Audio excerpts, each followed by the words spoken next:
হয়ে গেছে? দেশে মোটামুটি হাত শেষ হয়ে গেছে, একবার হাত থাকা যায় না থাকা তাই। বহু যুবক আছে, কি বলেন,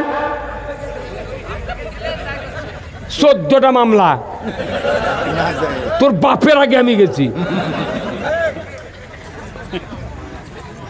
আপনাকে জয়পুরহাটের আগে এমপি কছে হযরত শেখ হাসিনা।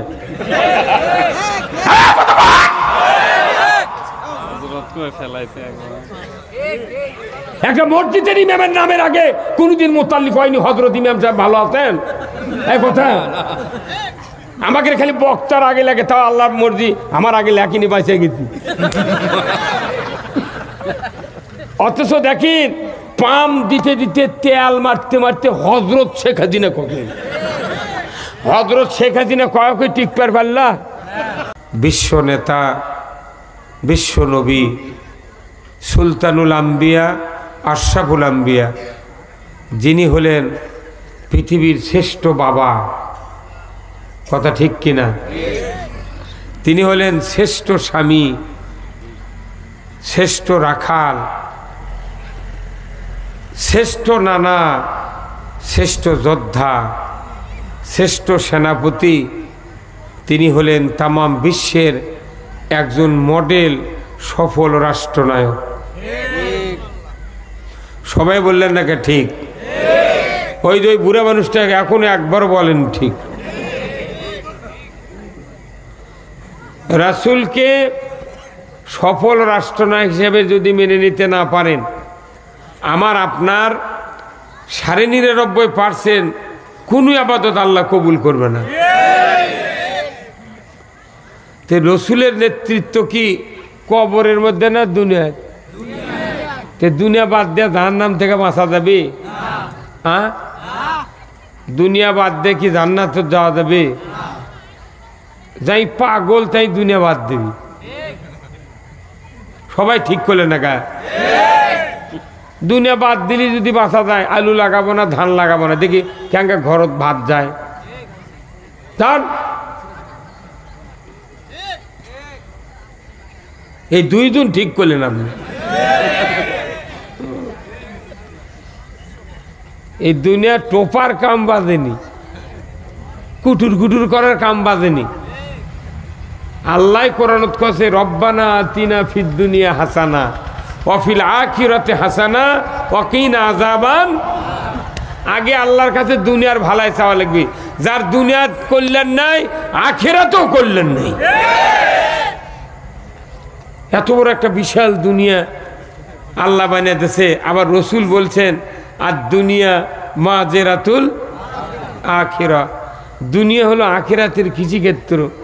তো দুনিয়াতে আপনি যে কৃষি ফলাবেন, আখিরাতে তারই ফল পাবেন। আপনি দুনিয়ায় সুদ চালু করেছেন, ঘুষ চালু করছেন, জেনা, ব্যভিচার, চুরি, সুদ, জুয়া, লটারি, মূর্তি পূজা, দুনিয়ার অকাম ককাম দিয়ে দুনিয়া ভরে আছে। আর ওই তল দিয়া জান্নাতের যাবি। তোর বাপ যদি জান্নাতের যায়, কিয়ামতের দিন দেখা হবে। হ্যাঁ, কথা কোন দেখা?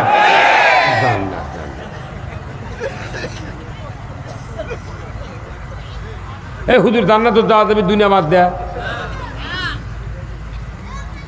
এখন এই কথা আমি যদি কই, কিছু লোক যদি হাসিতে কয় যে উনি হাসাচ্ছে। মরা মাঠতে এই মরদ বক্তৃতা দেয় না। তুই কানতে কানতে মরে যা, তো কে করছে তোর হাসা লাগবে? কথা বল।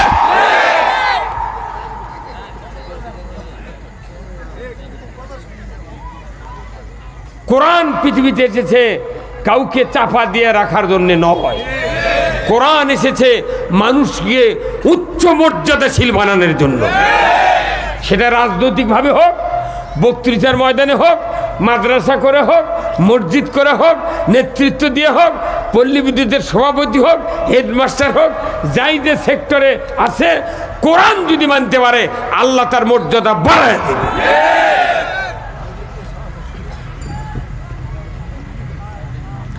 আমি আপনাদেরকে যে কথা বলতে চাচ্ছি, যে আমাকে বাংলাদেশ একটা পৃথিবীর দ্বিতীয় বৃহত্তম মুসলিম কান্ট্রি, এটা কোনো মুসলিম মানে কি মুসলমান নয়, কোনো এমনি মুসলিম ইসলাম ভালোবাসে সেই জন্য কথা মুসলিম, কিন্তু ইসলাম মানে না। ইসলাম একটা জীবন ব্যবস্থা, আর যারা ইসলাম মানে তারা মুসলমান। ইসলাম যদি কেউ না মানে ওই ব্যক্তি মুসলমান হতে পারবে না, যদি তার জুব্বা যদি ছিঁচড়া যায় মাটি দিয়ে, দাড়ি যদি 12 হাত হয়, ওই জেকের করতে যদি কলজা ফাটিয়ে ফেলে দেয়, ই যদি টুপি পাগড়ি দাড়ি সর্বদিক দিয়ে টোন টাইট, কিন্তু ইসলাম মানে না, এই মুসলমানের কাতারত পড়ে না। Islam is the complete code of life. মানবতার জন্য জীবন ব্যবস্থা হলো ইসলাম। ইসলাম জীবন ব্যবস্থা ছাড়া যত জীবন ব্যবস্থা আছে, যত জীবন ব্যবস্থা, যত রাষ্ট্র বাংলাদেশে, যত প্রধানমন্ত্রী যত জীবন ব্যবস্থা কায়েম করেছে, সব জীবন ব্যবস্থা কুফরি মতবাদ। ইসলাম খালি শরীয়তের মতবাদ। ইসলাম দেশত গুদ হয়ে আছে আজ 54 বছর ধরে, ব্রিটিশত হচ্ছে 190 বছর, পাকিস্তান হচ্ছে 24 বছর, এখনো ইসলাম বাংলাদেশে চালু হলো না, সেপক্ষে কোনো কথা নেই। এই বাংলাদেশে 1% লোকও মুসলমান নাই, 1%। সে তবলিগের আমির হোক, পীর বড় ধরনের হোক, আর বক্তা হই, আর আমি যুক্তিবাদী হই, আর মুহতামিম হন, আর যত বড় ইমাম হন, একজন মুসলমান বাংলাদেশে নাই। কারণ এখানে ইসলাম নাই। কি স্যার, কি কথা কন না, ইসলাম যেহেতু নাই, এটি মুসলমান, এটা এমনি ইমানদার আছি আমরা, তাও 2 প্রকার, ভেজাল যুক্ত ভেজাল মুক্ত। ভেজাল ভেজাল ইমানদারের মাথার টুপি দাড়ি সব আছে, কিন্তু ইমানদারের কাজ নাই। ইমানদারের 1 নম্বর কাজ কি? রসুলের কাছ থেকে শিখতে হবে। আমাদের এই আর 1 মাস পর আমাদের এই দেশে কঠিন শীত আসবে। আপনাকে জয়পুরহাট এলাকার শীত আরও বেশি হবে, যেহেতু হিমালয় পাহাড় উত্তরে, ওখান থেকে তো এসি ছাড়া হয়। এই শীত যখন বাড়বে, বলুন তো, অনেক মানুষের ফজরের নামাজের সময় ওযু করা কষ্ট, কষ্ট না? এই লোকটা যদি মনে করে আমার অ্যাজমা আছে, হাঁপানি আছে, ঠান্ডা লাগে, অসুবিধা হবে, আমরা বিনা ওযুতে ফজরের নামাজ পড়ব, পরে সকালবেলা বেলা উঠবে 10টার দিকে, যখন গরম হবে দুনিয়া, তখন ওযু করে নেব, নামাজ হবে স্যার? হ্যাঁ, আচ্ছা যদি করেন তো কেউ বাধা দিবি? কেউ বাধা দিবি? ইচ্ছে আমি ওযু করব না, আমি নামাজ পড়ব, ইমামও দেখবে না ধর ওযু আছে কি নেই, তাই না? তাহলে ওযু যদি না করা হয় তাহলে নামাজ হবে না। তাহলে নামাজের জন্য ওযু ফরজ,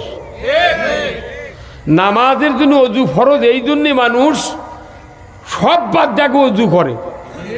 আবার ওযু করে যদি মসজিদে ঢোকার সময় স্যান্ডেল সাইফুরা নিতে যদি পেছনের রাস্তা দিয়ে বাতাস বাড়ায়, শব্দ হলো না, গন্ধ বাড়ালো না, কেউ জানলো না, তারপরে মূর্খ মানুষও কোনো ওই অবস্থায় মসজিদে ঢোকে না, ওই আবার ওযুখানার যায়, যা ওযু করে আসে আবার মসজিদে ঢোকে। তাহলে ওযুর গুরুত্ব এত, আগে ওযু করো তারপরে নামাজ পড়ো, নাকি? তাহলে ওযু ছাড়া নামাজ হবে না। তাহলে রাসূলুল্লাহ নবুয়ত পেলেন 40 বছর বয়সে, 52 বছর নবুয়তের ওনার বয়স 52 বছর, 40 থেকে 12 বছর পর উনি মেরাজত গেলেন। মেরাজত থেকে কোনো নামাজ হচ্ছে কি হুজুর? নবুয়তের 12 বছর রসুল সাহাবারা কোনো নামাজ 5 ওয়াক্ত পড়েনি, কারণ তখন নামাজই আসেনি। 1 বছর পর, মেরাজের 1 বছর পর উনি মদিনাত গেছেন।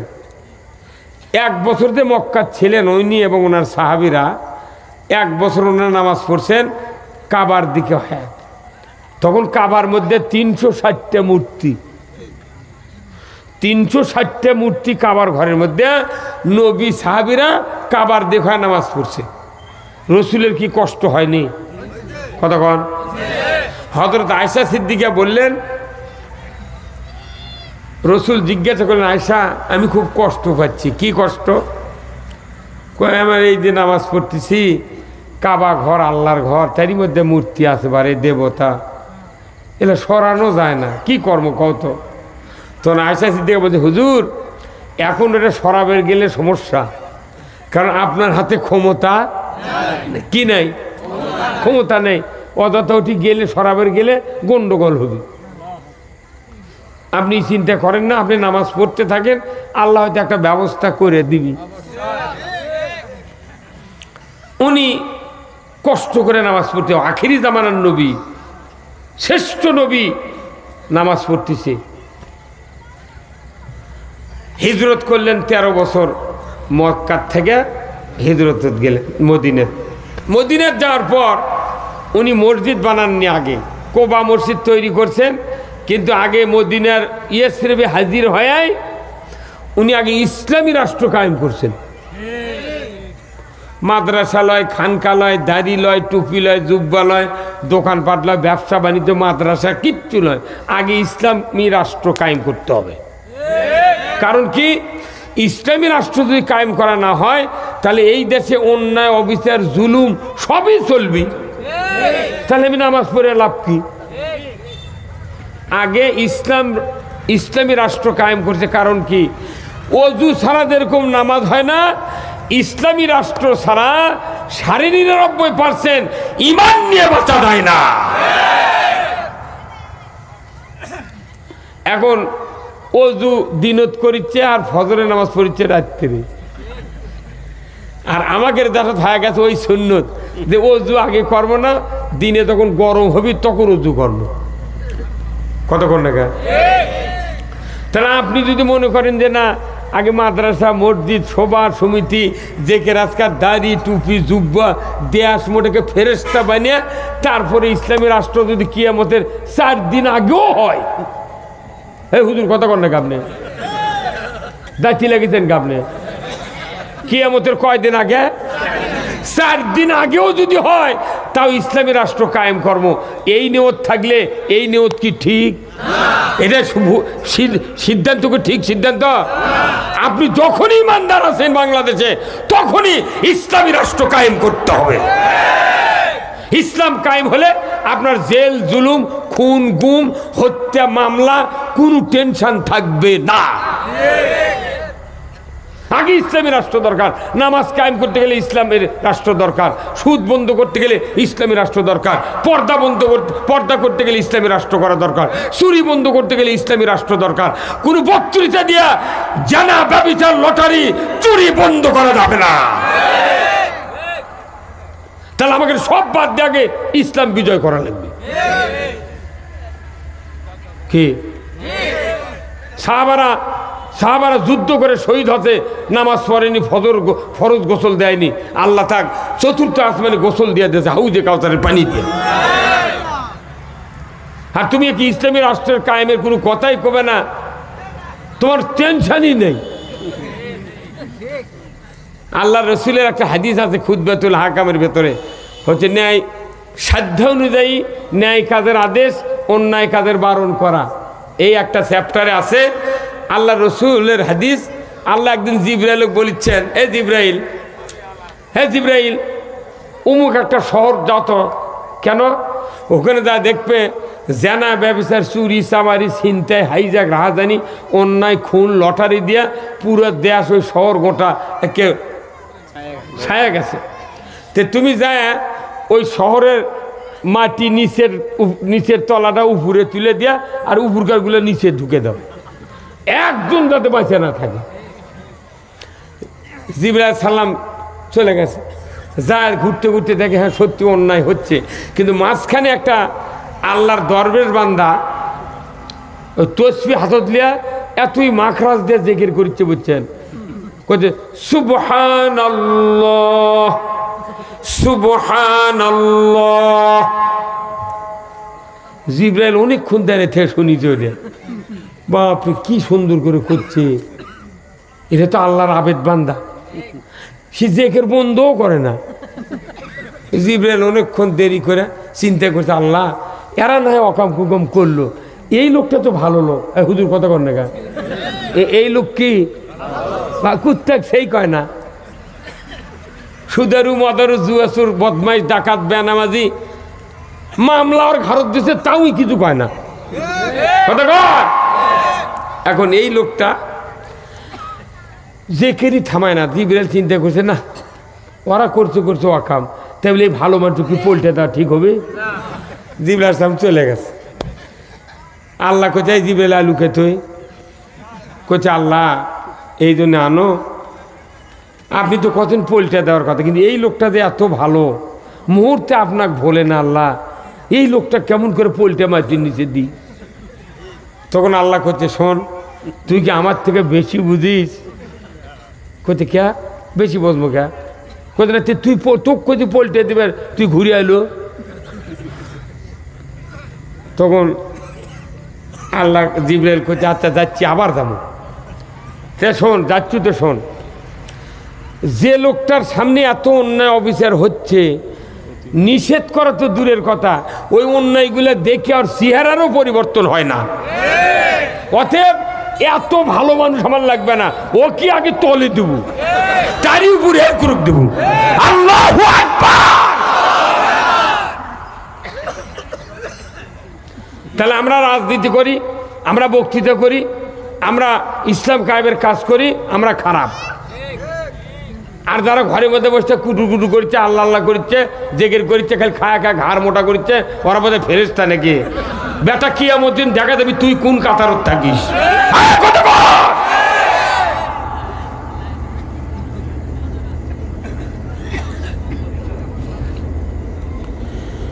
ভাইরা আমার,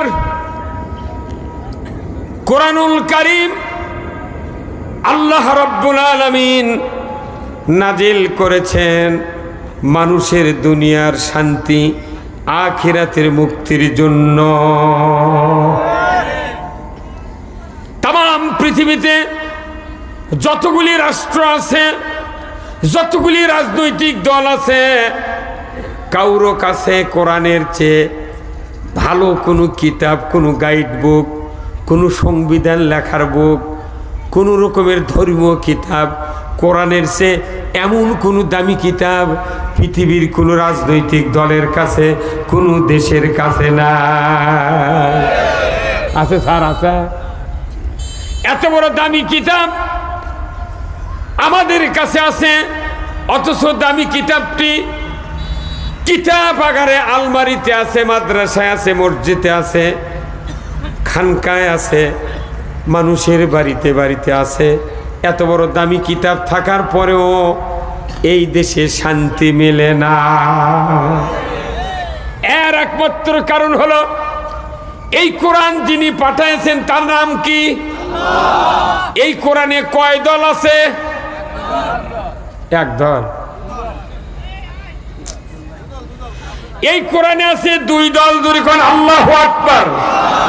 কয় দল? এক দল কার আর এক দল কার? তাহলে দল হলো দুটা। এই দুটা দল মানে কি? এই কোরআনে যত কথা আছে কার কথা? তাহলে এই কোরআন যেহেতু আল্লাহ পাঠাচ্ছে আল্লাহর কথা দিয়া, তাহলে আল্লাহর একটা দল আছে। তাহলে বোঝা যাচ্ছে এই কোরআন হলো আল্লাহর দলের কিতাব। কার দলের? কোরআন হলো আল্লাহর দলের কিতাব। যারা আল্লাহর দলের কথা বললে যাদের কলিজা চুলকায়, বোঝা যাবে আল্লাহর দলের লোক না। কোরআন হচ্ছে দলীয় কিতাব। কার দলের? আল্লাহ যে আমার সৃষ্টিকর্তা, আমার রব, আল্লাহ দল বানাচ্ছে। কতক্ষণ দেখা কত মানুষ দল প্রতিষ্ঠিত করেনি। জিয়াউর রহমান বিএনপি, এরশাদ চাচা জাতীয় পার্টি, আর আব্দুল হামিদ খান ভাসানী আওয়ামী মুসলিম লীগ। সেটা আবার আওয়ামী লীগ আছে, মুসলিম বাদ দেয়া আওয়ামী করছে খালি। এই কথা ঠিক কিনা? আসলে আওয়ামী লীগের মূল প্রতিষ্ঠাতা হলো মৌলানা আব্দুল হামিদ খান ভাসানী। তাহলে এই দলগুলোর প্রতিষ্ঠাতা ওই রকমই আল্লাহ। আল্লাহ যে দল প্রতিষ্ঠিত করছে এই দলত আছে সুদ হারাম, পর্দা ফরজ, চুরি হারাম, জানা হারাম, নিজের কন্যাকে জমি না দেওয়া ছেলেকে দেওয়া এটা হারাম, ঘুষ খাওয়া হারাম, ঘুষ দেওয়া হারাম, অন্যায় হারাম, বেপর্দা হারাম, জানা হারাম, চুরি হারাম। কথা ঠিক কিনা? এটা আল্লাহর দলের দলত লেখা আছে। আর মানুষের দলত লেখা আছে সুদ হালাল, চুরি হালাল, ঘুষ হালাল, দুর্নীতি হালাল, ব্যাংকের টাকা চুরি করা হালাল। কত কনেকা এই হুজুর আপনি কত কন? আপনি আপনি কি আপনি কন ঠিক কিনা?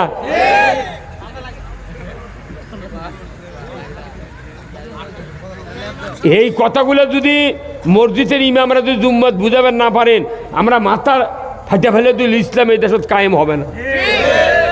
সবচেয়ে ইসলাম কায়েমের বাধা হলো এই মসজিদের ইমামগুলো। আসল কথা মসজিদত বুঝায় না দেখে টাকা দিয়ে বক্তা গিয়ে যা বক্তৃতা করে লাওয়া লাগিচ্ছে। ওর মসজিদের তো 10টা কোরআন আছে, আর এটি আছে 2 ঘন্টার জন্য একটা। মসজিদের কোরআন না পড়ে না পড়ে লাল হয়ে বুড়ো হয়ে গেছে। মসজিদের যতগুলো কোরআন আছে ইমামে একদিনও কোরআন মেলায়নি।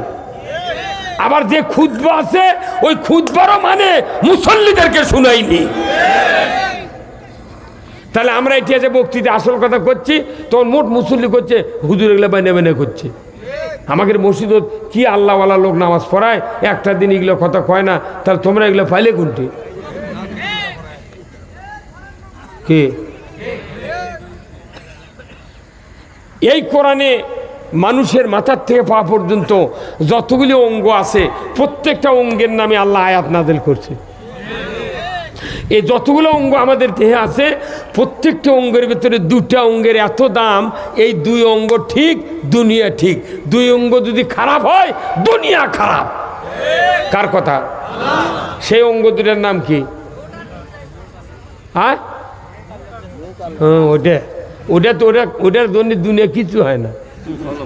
যাই জানা করলো আর যাই জানা করার অংশীদার হলো ওর কে 2 জনের খারাপ হবে, আর মানুষের কিসের লস হবে? পাগলের লস। আর ওটা ওই 2টা অঙ্গ তারা হেফাজত করবে, তার জন্য জান্নাতের যাবেন আল্লাহ। এটা হচ্ছে হাদিস যে এই লজ্জাস্থান মানে কি 2 সোয়ালের মাঝখানে নরম গোশতের টুকরো হলো জিহ্বা, আর 2 উরুর মাঝখানে যে লজ্জাস্থান, এই 2টা যদি হেফাজত করো আল্লাহ নিজেই তার জান্নাতের জামিন। কিন্তু এর জন্য যে দুনিয়া খারাপ হবি এই কথা নেই। কিন্তু আমি বলছি এই 2টা অঙ্গ যদি হেফাজত করেন, ভালো রাখেন, দুনিয়া ভালো। যদি 2টা অঙ্গ খারাপ করেন দুনিয়া খারাপ হবি। তাহলে এই 2 অঙ্গ কি আগে নাম শোনা লাগবে। তার এই অঙ্গ ভালো করার কার দায়িত্ব? এই অঙ্গ ভালো করার দায়িত্ব হলো রাষ্ট্রশক্তির, সরকারের। আয়াত এখন পড়লি এই হুজুরি আমার ওস্তাদ, এই হুজুরি কবিতে হুজুর এটা তো ঠিকই আছে। আল্লাহ রাব্বুল আলামিন কোরআনুল কারিমে বলছেন জাহারাল ফাসাদু ফিল বাররি ওয়াল বাহার বিমা কাসাবাত আইদিন নাস। জলে স্থলে যা কিছু বিপর্যয় ঘটে বান্দা, অতিবৃষ্টি অনাবৃষ্টি, বন্যা, সাইক্লোন, ভূমিকম্প, ভূমিধস, কলেরা, বসন্ত, মহামারী, জেনা, ব্যভিচার, চুরি চামারি, লটারি, মূর্তি পূজা, ইয়াবাদ, মদ্যপান, অন্যায় করা, মানুষে মানুষে মারামারি করা, ঘুষ খাওয়া, সুদ দেওয়া, যত রকমের বিপর্যয় পৃথিবীর জমিনে ঘটে, আল্লাহর ইজ্জতের কসম 2 হাতে গড়া কাজের ফল।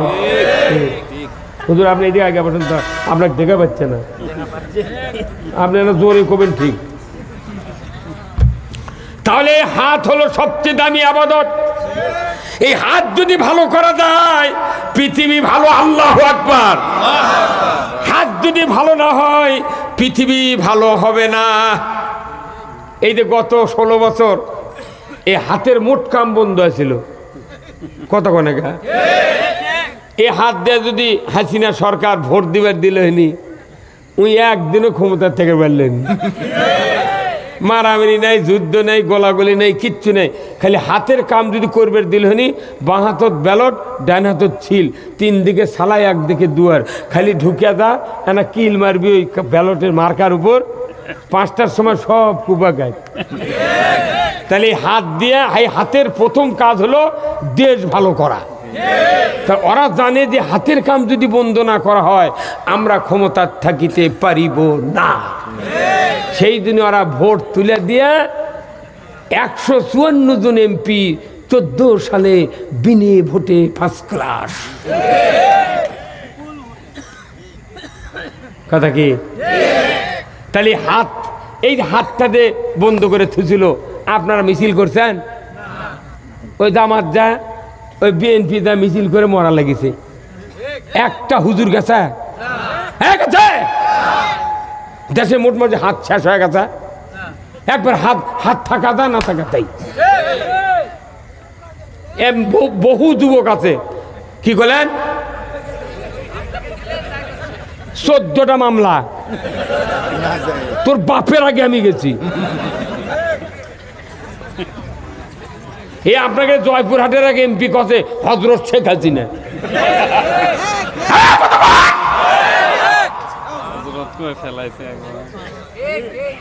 একটা মসজিদের ইমামের নামের আগে কোনদিন মুতাল্লিক হয়নি হযরত ইমাম সাহেব ভালো আছেন, এই কথা। আমাকে খালি বক্তার আগে লাগে, তাও আল্লাহর মর্জি আমার আগে লেখিনি, বাঁচে গেছি। অথচ দেখেন পাম দিতে দিতে, তেল মারতে মারতে হযরত শেখ হাসিনা কখন, হযরত শেখ হাসিনা কয়েক টিকপার পারলা। আবার ওই বাগমারা এক হুজুর মোনাজাত করছে ওই 15 আগস্টে, মাবুদ বঙ্গবন্ধুকে যারা সপরিবারে হত্যা করেছে আল্লাহ তাদেরকে জান্নাতুল ফেরদৌস দান করে দাও। আর ওই দোয়া যদি কবুল হয় ওর বিপদ নয়। কিন্তু আমি যদি ওই জায়গায় থাকলো না, খুঁজে মাটি দেন হনি যে তুই কবার কতিকার তুই গলু কি কথা কর। এই কথা কইলি হুজুর করতে, হুজুর হাসালো। আরে এই কথা তো অরিজিনাল কথা। এর একানা কথা তো আমরা বলতাম। মসজিদে সাইদির নামে দোয়া করেছে, অনেক মসজিদের ইমাম মুক্তার দিয়েছে। হ্যাঁ হুজুর কথা কোন সাইদির জন্য দোয়া করছে, তারই জন্য তারা দিছে। আর তোক জাহান্নামত দিল রে, যাই মারলো তাকে দিল জান্নাত, আর অক দেশে জাহান্নামত। জাহান্নামত দেশে কে জানেন? রৌমারির শিক্ষা প্রতিমন্ত্রী আছিল একটা। তাই কথা আল্লাহ বঙ্গবন্ধুকে আল্লাহ জাহান্নামের সর্বোচ্চ জায়গায় স্থান করে দাও। এই রৌমারির শিক্ষা প্রতিমন্ত্রী ওর খেরে মুখ দিয়ে দোয়া মারাছে, ওগুলো কবুল হয়ে গেছে। আবার হাসিনা বক্তৃতা দিয়েছে এই পালানের আগে, 6 মাস আগে বক্তৃতা দিয়েছে যে আপনারা আল্লাহ আল্লাহ করেন, আল্লাহ ডাকিন, আল্লাহ যেন জালিম খুনিদের হাত থেকে দেশ বাঁচায়। এই ফেসবুকে দেখবেন এর দেশে কোনো, তাহলে ওরই দোয়া কবুল হতো, আমাকে দোয়া করাই লাগেনি। ওরই দোয়া দেয়া, ওরই 20 নাম আছে। কথা ঠিক কিনা? কথা ঠিক কিনা? আপনার তো সাহস নাই কথা কওয়ার। এই পৃথিবী হাসি কান্নার পৃথিবী। কতক্ষণ যারা পৃথিবীতে আল্লাহর দেওয়া রাজনীতি করে না, রসুলের আদর্শের রাজনীতি করে না, তারা কিয়ামতের দিন জান্নাতে যেতে পারবে না। তাদের জীবনের একটা গুনাহ আল্লাহ মাফ করবে না। রাজনীতির সাথে জান্নাত জাহান্নাম জড়িত। কেউ যদি রাজনীতি করে রসুলের, ওই ব্যক্তিকে আল্লাহ জান্নাত দেবে। কেউ যদি রাজনীতি করে কার্ল মার্ক্সের, মাওসেতুংয়ের, হিটলারের, ফেরাউনের, নমরুদের, হারুনের, কারুনের, আল্লাহ তাদেরকে জাহান্নামে দেবে। আমরা ঈমান এনেছি কার উপরে? আমরা আল্লাহর উপর ঈমান এনেছি। আল্লাহর আইন কায়েম করতে চাই। আপনারা কি চান? কারা কারা চান? 2 হাত তুলে দেখান।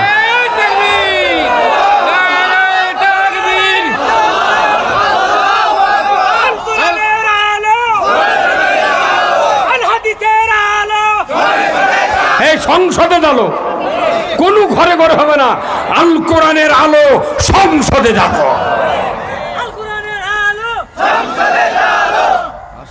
আমাকে আলু লেগে আমরা খাই, আমাকে জমির ধান সেদ্ধ করে চাউলের ভাত খাই, আমাকে থেকে ভোট লিয়া যা, ওর খেয়ে বেতন বাড়ায়, আর আমাকে কইতে তোরা খাই থাকা।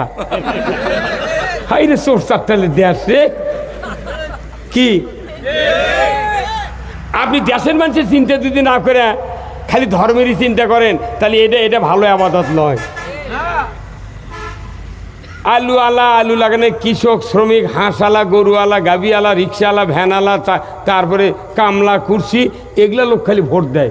আর এদের ইনিও প্রিজাইডিং অফিসার হয়, যে মনে ভোট দেওয়ার পারেনি। আনসার, ভিডিবি, পুলিশ, আর্মি, টিওনো, এসিলেন, এরা যারা আছে কেউ ভোট দেয় না, এরা খালি ভোট নেয়। হাই পাওয়ারের লোকেরা ভোট নেয় আর গরিবের থেকে ভোট নিয়ে ওর খেলে বেতন বাড়ায়, গরিবের এক বস্তা সারের দামের চিন্তা করে না। এদেশে আল্লাহর আইন চালু হয়, আমরা 300 টাকা বস্তা ইউরিয়া আবার দিয়ে দেব, 300 টাকা বস্তা ইউরিয়া দেবো আমরা। ডক্টর ইউনূসকে আমরা বলেছি আপনি 10 বছর ক্ষমতার থাকেন, 10 বছর আপনি ক্ষমতার থাকেন, এই দেশটা জালিম মুক্ত করতে চায়।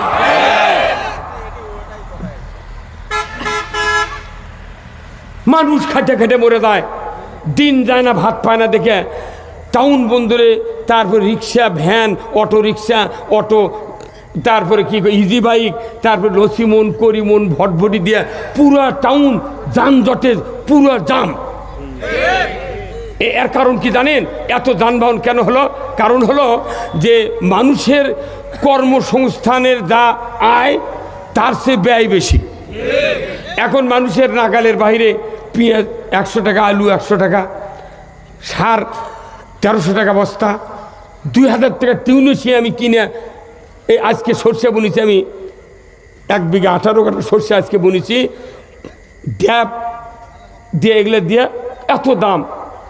এক ফাইল অ্যামেস্টার টপ কিনলে 1650 টাকা দাম। ওই বেটাকে ধান আবাদ করা লাগিচ্ছে, কুল্লু দুর্নীতিবাদেরা ওই চাউল লিয়ে ওদেরকে বাড়ি দিয়ে আসছে, ওরা ফ্রি খাচ্ছে। আর কত স্যার চাউলের দাম যত হয় হোক আপনার মাথা মারেন না, আপনাকে দেবো তো, আমরা দিয়ে খামো। এতদিন কেউ স্ট্যাটাস দেয়নি ফেসবুকে যে জিনিসের দাম কমান।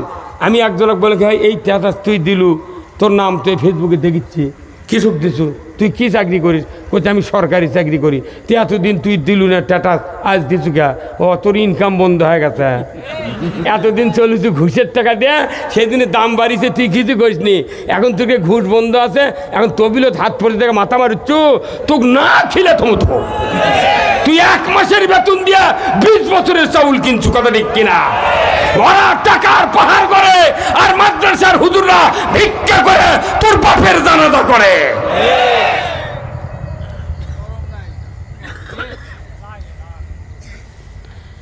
ইসলাম যদি আমরা বুঝতাম, মানুষ পাগল হয় ইসলাম কায়েমের জন্য চেষ্টা করত। ইসলাম বিজয় হলে মানুষের আর কোনো টেনশন থাকবে না। এখন মানুষ হাত করার টাকা নেই, খাওয়ার টাকা নেই, রসুন, আদা, পেঁয়াজ, মশলা কি দাম রে! এই জীবনের চোখে আমি গতবারে দেখেছি একজন 3টা পেঁয়াজ কিনছে হাটত, আর 4টা রসুন কিনছে না পারে, পড়তে 100 টাকা বার করে দেখছি।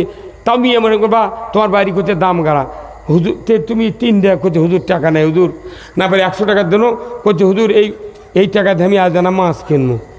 হ্যাঁ তাহলে আরও 100 লি করছে, কতদিন হলে মাছ চলবো, খিলের বাড়ি নি, কতদিন হলে মাছ খিলের বাড়ি না পারে 200 টাকা দেন, উই বাজার করলো। তাহলে এরা বুঝতে পারছে যে বা হাটত গেলে কি হচ্ছে। আর যারা মধ্যবিত্তর লোক, এরকে আয় ইনকাম নাই, জমা জমি কম, ধানের দাম নেই, এরা করছে কি 1 বিঘা জমি কর্থছে, 10 কাঠা কর্থছে থুয়া একটা ভ্যান, একটা ইজি বাইক কিনে ওরা চিন্তা করছে যে ডেলি যদি খরচ বরচ বাদ দেয় 150 টাকা হয়, তাহলে 4 দিন পর পর হাট, তাহলে 4 দিনে কত 600 টাকা দেন, হাট বাজার করে তার সোলপোল মাছপি। এই জন্য জার্মানিতে এই গাড়ি কিনে 20 বিঘা ভের গারস্থর বেটা 3টা ভ্যান চালায়। তাহলে এই রাস্তাটার যানজট ছাড়া কিছু থাকবে কতক্ষণ রে? এই যে হুন্ডা অ্যাক্সিডেন্ট করে মরছে, কারণ কি? এই রাস্তার দামই তো মরছে। সৌদি আরবে যান, আপনার টাকা দেবো, যান, যা দেখবেন 15 দিন থাকবেন, 2টা সাইকেলও জগৎ পড়বে না। হুন্ডা যদি পরে 2টা জগৎ, তা পুরানেগুলো উঠি কিচ্ছু নেই। ওই সরকারগুলা কুয়েত থেকে যত ইহুদি রাষ্ট্র আছে, মুসলিম কান্ট্রি আছে মধ্যপ্রাচ্যে, সকল দেশে নাগরিকের 5টা মৌলিক চাহিদা সরকার দান করে। খাদ্য, বস্ত্র, চিকিৎসা, শিক্ষা, বাসস্থান, এইগুলি হলো সব মৌলিক চাহিদা। আল্লাহ বলছেন সরকারকে দিতে হবে জনগণকে। সরকার দেয় দেখে কোনো যানজট নাই, ওরকে সোল হলি বেতন পায়। আর আমাকে রে বুড়ো হাত তাও কয় তুই টাকা কী করবো, তোর কে আলমারির মধ্যে অত টাকা, ফ্রিজ তত টাকা, তোরা কি করবো? এখন আবার হাত আলোক করে জোর হাত করছে কে রে পলক, কইতে ক্ষমা করেন, কে কইতে ক্ষমা। আর একজনের পুলিশ ধরিলে তিঙ্গে করছে মোটা করে। আমি উপদেষ্টা করে কছি যে আমাকে জামাত বিএনপির তো হ্যান্ডকাপ লাগে, দড়িটা নেলে টানিছে, ওগুলো যেন দড়ি টড়ি লাগে মান ক্ষুণ্ণ করেন না, ওরকে এমনি খালি ঘুরাবেন। কথা কি, আমরা অত এক কেল্লায় যে মানুষের ওই প্রতিশোধ নেবো, ওরকে খালি হাঁটাবো কে না। আজকে জাতির মধ্যে যে জাগরণ শুরু হবে, আল্লাহ যদি খালি এটা যদি খালি এই শ্বাস পর্যন্ত খালি রেখে দেয়, এই দেশত বিপ্লব হয়ে যাবে।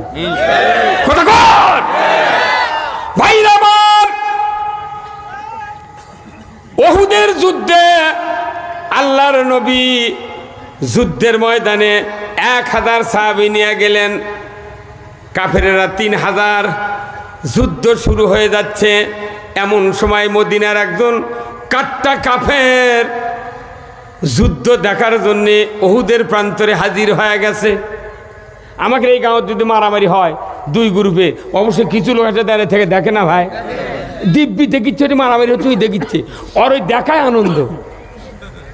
আমাকে ওই দিকে আছে, এই মারামারি যখন শুরু হয়, ঝগড়া হয়, তখন লবণ লেদা হাইচালত দেয়, কোথাকার হাইচা, হ্যাঁ আরো বেশি হয় হয় কথা কয় না রে বা। ওই ওহুদের যুদ্ধে এক কাফের ওই পাহাড়ের উপর চড়ছে, উঁচু দেখিচ্ছে, দিকে যুদ্ধে কে কি করে এটা না দেখা লাগবে, আমরা তো যুদ্ধ কোনোদিন দেখিনি। ওই লোকটা দাঁড়িয়ে দেখিচ্ছে, দেখে হঠাৎ করে একটা কাফের এসে রসুলের চেহারাত পাথর মারছে, তখনই দাঁত ফট করে ভাঙ্গে পড়ে গেছে, রসুল বাউঁসা পড়ে গেছে। তখন এই কাফেরটা চিন্তা করছে, কে আমরা না শুনেছি ইনি মোহাম্মদ, কি সুন্দর চেহারা, আলামিন, সত্যবাদী, এই লোকটা মানুষের উপকারের জন্য এত চেষ্টা করেছে, তাও মক্কার লোক বাড়ির জায়গা দেয়নি, চলে যাচ্ছে এটি। আর এই লোকটার কাছে দাঁত ভাঙলেও দেরি করতাম। নবীর আঘাত দেখে ওর কলজা সহ্য পায়নি, আল্লাহু আকবার। নবীর আঘাত দেখে একজন কাফেরের কলজা কেঁপে গেছে। এখন এই লোকটা করছে কি, এর প্রতিশোধ আমি নেব। তখন ওর থেকে দৌড় মারছে বাড়ির, যা তরবারি লেছে, ঘোড়া লেছে, মক্কার মদিনার লোক তো ঘোড়া ছিল, ঘোড়া নিয়ে আসছে। আচ্ছা যুদ্ধ করবি করছে, এক যাই রসুলক যাই পাথর মারলো, একই আগে আমি শ্বাস করলো, ওই কোনো কাফের। এখন যুদ্ধ আসিচ্ছে, মাঝখানে যুদ্ধের কাছে কাছে আসে করছে, মনে মনে করছে আল্লাহ আমি তো যুদ্ধে দেওয়ার জন্য নামিচ্ছি, যদি মরে যায় তাহলে আমি জাহান্নামত যাবো, কালমা পড়িনি, কিছু পড়িনি। তুই নবীও তো আহত আছে, সাহাবাকের সাথে দেখা করতে তো যুদ্ধের ফিল্টার দেওয়া লাগবে। এখন ওটিতে আমি তুই কই আমাকে না কালমা পড়া, তাও তো হচ্ছে না। ওই লোকটা করছে কি, ওই ঘোড়ার উপর থেকে ইনকে 7 আঙ্গুলি ইনকে উপর দিক তুলে কোথায়, আল্লাহ ও আকাশের মালিক, আমি কালমা পড়তেছি, লা ইলাহা ইল্লাল্লাহু মুহাম্মাদুর রাসূলুল্লাহ। তারপর বলি আশহাদু আল্লা ইলাহা ইল্লাল্লাহু ওয়াহদাহু লা শারীকা লাহু ওয়া আশহাদু আন্না মুহাম্মাদান আবদুহু ওয়া রাসূলুহু। হে আল্লাহ, আমি ঈমান আনলাম, মুহাম্মাদও দেখলো না, কোনো সাহাবীরা দেখেনি, আল্লাহ আমি কোনো ঈমান আনছি, যদি মরে যায় তুমি আমার মৃত্যুটা শহীদের মৃত্যু করো। কিছু দূর যাওয়ার পর করতে, ওহো নবীও দেখলো না, সাহাবারও দেখলো না, তার বিপদ তো, আমি তো মরে গেলে যদি ওই কাফেরদের মধ্যে ফেলে দিতে হয় তাহলে কী হবে না। তখন ওটি আবার করছে, আল্লাহ আরেকটা কাম কি, আমি যে ঈমান আনছি তুমি না ওহী দিয়ে নবীকে জানিয়ে দিও। আল্লাহু আকবার। কালিমা পড়ার পর এক ওয়াক্ত নামাজ পড়ে নাই, একটা সেজদা করে নাই, ঘোড়ার পিঠে কালিমা পড়েছে, একজন কাট্টা কাফের ঈমান এনেছে, যুদ্ধের ময়দানে নিমজ্জিত হয়েছে। যুদ্ধ করতে করতে এক পর্যায়ে উনি আহত হয়ে, এত গুরুতর আহত হয়ে জমিনে পড়ে গেছেন। মুখটা নড়ে। যুদ্ধ শেষ হয়ে গেল। রসুল বললেন, আমার সাহাবীরা দেখো তো যুদ্ধের ময়দানে কে কে শহীদ হয়েছে তাদেরকে একত্রিত করো। একত্রিত করতে গিয়া দেখে ওই যে নতুন মুসলমান যে হসে, সাহাবারা জানে না, মুখটাও পরিচিত না, দেখে সামান্য করে মুখ নড়াচ্ছে। রসুলের কাছে খবর দিল, হুজুর মুসলমানের সাহাবীদের কাতারের ভেতরে নতুন একজন মানুষ আহত হয়ে পড়ে আছে, কথা বলতে পারে না, শুধু মুখটা নাড়ানাড়ি করছে। হুজুর গো, এই লোকটার পরিচয় তো আমরা জানি না, এই লোকটা কাদের কোন গ্রুপের আমি জানি না। রসুল চলে গেলেন, ওই লোকটার গায়ে 3টা থাপা দিলেন। লোকটা চক্ষু মেলালো কিন্তু কথা বলতে পারে না। ইন দি মিন টাইমে জিবরাইল এসে রসুলের সামনে হাজির। আল্লাহর নবীর সামনে জিবরাইল এসে হাজির হয়ে বলছেন, আসসালামু আলাইকা ইয়া রাসূলুল্লাহ, এই লোকটা নিয়ে আপনার টেনশন নাই, এই লোকটা কাটটা কাফের ছিল, আপনার দাঁত ভাঙ্গার এই কাজ দেখে তার কলিজায় এত আঘাত লেগেছে, নিজে তরবারি এনে ঘোড়া এনে উহুদের ময়দানে যুদ্ধ করতে গিয়া সে শহীদ হয়ে যাবে, কিন্তু কালিমা পড়ে নাই। কিন্তু কি করা যায়, উনি নিজেই ঘোড়ার পেটে কালিমা পড়েছেন। এক পর্যায়ে আল্লাহকে বলেছেন, আল্লাহ আমি যে ঈমান এনেছি নবীও জানে না, সাহাবারা জানে না, আপনি একটু ওহী দিয়া রসুলকে জানায় দিবেন আমি ঈমান এনেছি।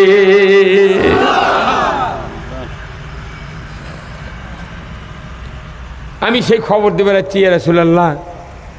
তো রসুল খবর পায়া বলছে যে এই লোকটা থাপা দেখো, এই লোকটা জান্নাতি জান্নাতি জান্নাতি।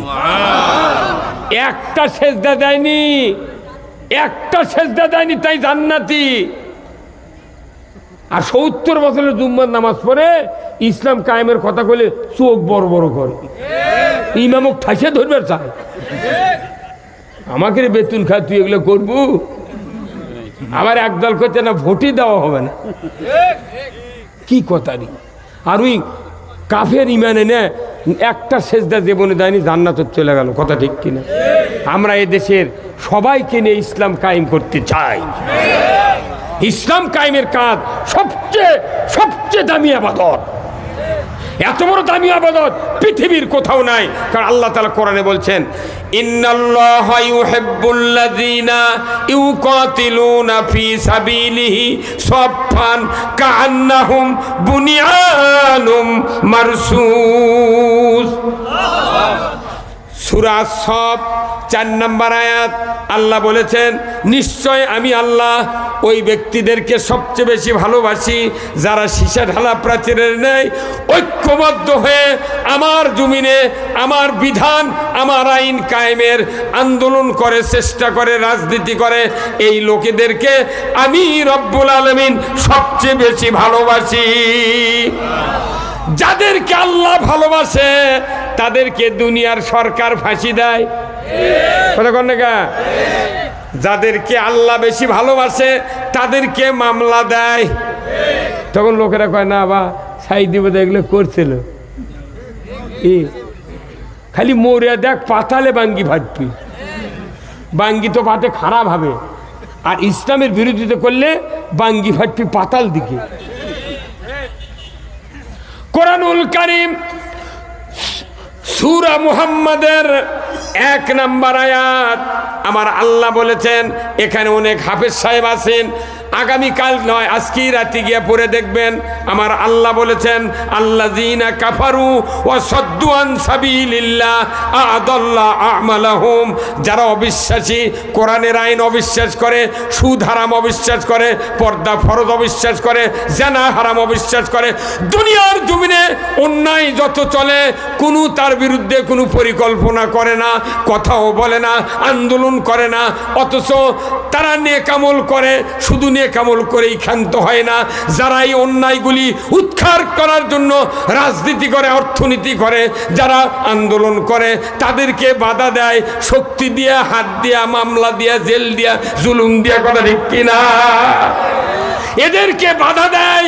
আমার আল্লাহ বলেছেন, আ'দাল্লাহ আমালাহুম, আমি রব্বুল আলামিন তাদের নেক আমলের কারণে সমস্ত নেক আমল ধ্বংস করে দেব, কিছুই পাবে না। একদিকে মৌলবি করে জেলত তুলিচ্ছে, ফাঁসি দিচ্ছে, আর একদিকে মডেল মসজিদ বানাচ্ছে। তো ধুইয়া খাওয়া লাগবে মসজিদ কি? কোরআনত ওষুধ মোট আছে, কিন্তু এই ওষুধ প্রচার করার বাস্তবায়ন করার লোক নাই নাই। ভাইরা আমার, আল্লাহ রাব্বুল আলামিন রসুলকে দায়িত্ব দিলেন নবুয়তের। জোরে কোন আল্লাহু আকবার। আল্লাহ কোরআনে সূরা সফে বললেন, হুয়াল্লাযী আরসালা রাসূলাহু বিল হুদা ওয়া দীনিল হক লিইয়ুযহিরাহু আলাদ-দীনি কুল্লিহি ওয়ালাউ কারিহাল মুশরিকুন। তিনি সেই সত্তা যিনি তার রসুলকে প্রেরণ করেছেন সত্য হেদায়েত দিয়া, জীবন ব্যবস্থা দিয়া। এই জীবন ব্যবস্থা আমি পাঠিয়ে দিয়েছি রসুল, মানুষের তৈরি করা সব জীবন ব্যবস্থা আপনি উৎখাত করে দেন, আমার জীবন ব্যবস্থা বিজয় করে। এতে করে কাফের মুশরিক বেদিনের কলিজায় যত জ্বালা হোক আপনার পরোয়া করার কোনো দরকার নাই, আপনি ড্যাম কেয়ার। আর আমরা ওই নবীর ওয়ারিস, আল উলামা ওয়ারাসাতুল আম্বিয়া, ওই নবীর ওয়ারিস মসজিদে ইমামতি করি। মসজিদে বক্তৃতা দেয় এত সোজারে, খুতবার যা আছে এটা করি মানুষ হেদায়েত হয়ে যাবে। এত বক্তৃতা আমরা দিচ্ছি, সার্কুলার। এই স্যার যখন চাকরি বাজে তখন সার্কুলার দেখেই তো ঢুকিছে। তো আমরা মসজিদে সার্কুলার দিচ্ছি, নামাজ কায়েম করেন, পর্দা ফরজ করেন, চুরি করবেন না, জানা করবেন না, ঘুষ খাবেন না, দুর্নীতি করবেন না, পিতারা কন্যাকে ফাঁকি দিবেন না। এইগুলি সার্কুলার। বলুন তো, বক্তার সার্কুলার, ইমামের সার্কুলার, তাফসির কারকের সার্কুলার, এইগুলি কি বাংলাদেশে কোনোদিন কায়েম হচ্ছে? কেন হয় নাই কন্ত? রাষ্ট্র ব্যবস্থা সে তাহলে আলাদা। তার কারণ যে এই হুজুরকে হাতত ক্ষমতা নেই। কি নাই? হুজুরকে খালি সার্কুলার আছে, ক্ষমতা নেই। কিন্তু মুমতাজের মতো একটা গায়িকা সংসদে গান বললো ফাইটা যায়, মুখটা ফাইটা যায়। এই সংসদত গান কতই।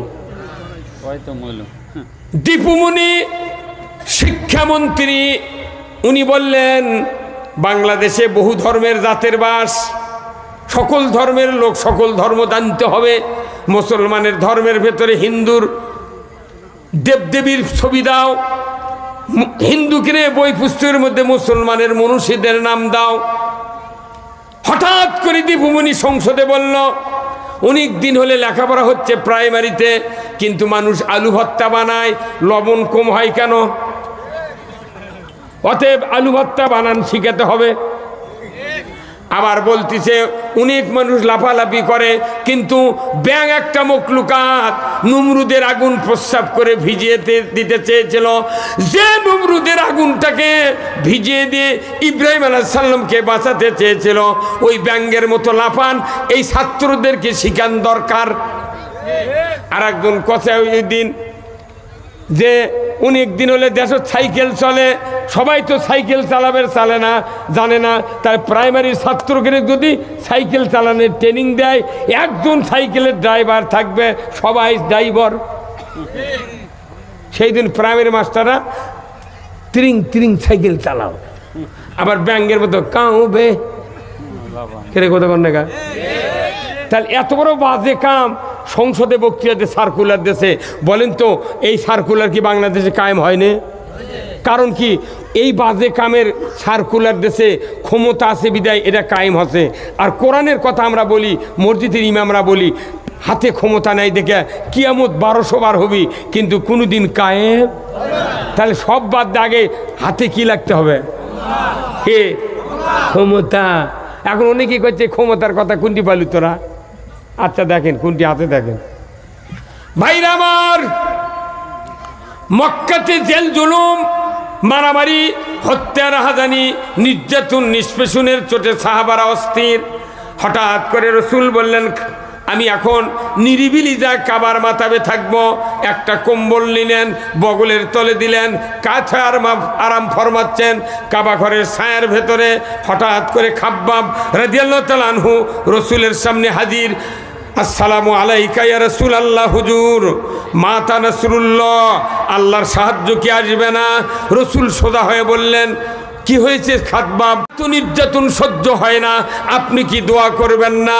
রসুল বললেন, খাব্বাব শুনে রাখো, আমাদের পূর্বে যারা দ্বীনের দায়ী ছিলেন, তারা দ্বীনের দাওয়াত দিতে গিয়া চিরুনি দিয়া, লোহার চিরুনি দিয়া হাড্ডি থেকে গোস্ত খুলে দেওয়া হয়েছে, তাদেরকে অগ্নিকুণ্ডতে ফেলে দেওয়া হয়েছে, ফাঁসিতে তাদেরকে হত্যা করা হয়েছে, এমনি করে করাত দিয়ে দ্বিখণ্ডিত করা হয়েছে। রে খাব্বাব, তুমি তাড়াহুড়ো করছো কেন? খবরদার খবরদার, সেদিন বেশি দূরে নয়, যেদিন সানা থেকে হাজরা মউত পর্যন্ত, কাবার দরজার থেকে ইয়েমেনের রাজধানী সানা পর্যন্ত 1250 কিলোমিটার রাস্তা।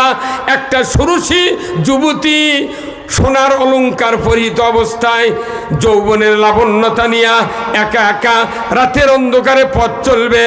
লা ইয়াখাফু ইল্লাল্লাহ, আল্লাহর ভয় ছাড়া কারু ভয় থাকবে না, সেদিন বেশি দূরে নয়। এরা রসুল হযরত খাব্বাবকে শুনালেন, রসুলকে হযরত খাব্বাব শুনালেন। রসুল আবার উত্তর দিলেন, তুমি তাড়াহুড়ো করো না, সেদিন বেশি দূরে নয়। অচিরেই সেই দিন আসবে যেদিন একা একা যুবক যুবতী রাস্তায় ঘোরাফেরা করবে, কোনো ধর্ষণের ভয় থাকবে না। আল্লাহ রসুলের সাহাবী মুস্কি হাসি দিলেন, আলহামদুলিল্লাহ পাঠ করলেন, করার পর বাস আল্লাহ শুনতে পেলেন। এই কথা শুনে পারেননি আল্লাহ, শুনতে আল্লাহ বলছেন যে জিবরাইল দেরি করে না, এখনই রসুলের কাছে যাও। এই কোরআন শরীফের বনি ইসরাইলের ভেতরে একটা আয়াত আছে, এই আয়াতটা তুমি তাড়াতাড়ি রসুলের কাছে বর্ণনা দিয়ে আসো। কি বর্ণনা? আল্লাহ বললেন, জিবরাইল যাও, ওয়াকুর রব্বি আদখিলনি মুদখালা সিদকিন ওয়াখরিজনি মুখরাজা সিদকিন ওয়াজআলনি মিন লাদুনকা সুলতানান নাসীরা। হে জিবরাইল, যা আমার হাবিবকে বলে এই দোয়া দান করে আমার কাছে যে আল্লাহ তুমি আমাদেরকে সত্যবাদীদের দলভুক্ত করো, আর আর তুমি আমাকে একটা ইসলামী রাষ্ট্র দিয়ে তুমি সাহায্য করো না, অন্য একটা রাষ্ট্র দিয়ে আমাকে সাহায্য করো। কথা ঠিক কিনা? তাহলে আল্লাহ রসুল কি ক্ষমতার জন্য দোয়া করেনি? হ্যাঁ, আল্লাহ রসুল ওই দিন মক্কার থেকে হিজরত করে যায়, আগে ইসলামী রাষ্ট্র কায়েম করছে, যার কারণে ইসলামী রাষ্ট্র ছাড়া এইগুলি জুলুমের থেকে বাঁচার কোনো রাস্তা নাই। এটা কার কথা? তো বাংলাদেশের এই জুলুম নির্যাতন কি আজ থেকে শুরু হচ্ছে? সেই ভারতবর্ষের থেকে শুরু হচ্ছে। আমাকে বুড়া বাপের নামের আগে লিখেছে সিরি। হ্যাঁ, কত টাকা সিরি লেখেনে? হ্যাঁ, সিরিয়া ছিল টিকিয়ালা টুপি দিয়ে বিয়ে করছে, আমার দাদাই বিয়ে করছে টিকিয়ালা টুপি দিয়ে, ওই ব্রিটিশের সময়। তারপরে জেল, জুলুম, মারামারি, হানাহানি, সুদ, কতদিন যে সুদ চালু হচ্ছে তার আমার বাপও খবর পারে না। তাহলে এগুলো সুদ খেলে, সুদ দিলে ইমান থাকে না। তাহলে আমরা নামাজ পড়ে, রোজা করে, উমরা করে, হজ করে কি করবো? ইমানই নেই, সুদের অর্থনীতি মানে কত কন। এখন এই কথা তুই কব না, কেউ কবে না, আমিও কব না, তাহলে দেশটা তো জঙ্গলে পরিণত হয়ে গেল। যাই কয় তারই বিরুদ্ধে মানুষ কথা কয়। আমি একটা গবেষণা করে দেখেছি, একটা মানুষ সত্যকে ভালোবাসে, সবাই কোনো সত্যকে ভালোবাসে, কথা ঠিক কিনা? সবাই সত্যকে ভালোবাসে, কিন্তু সত্য কথা যিনি বলেন তাকেও ভালোবাসে না। কত কয় না? সত্য আমরা সবাই ভালোবাসি, কি সত্য কথা যে ব্যক্তি বলে তাকে কেউ দাম দেয় না, ভালোবাসে না। কি হলো? এই জাতির ভাগ্য ইসলাম বিজয় হওয়া ছাড়া কোনো ক্রমেই সম্ভব নয়।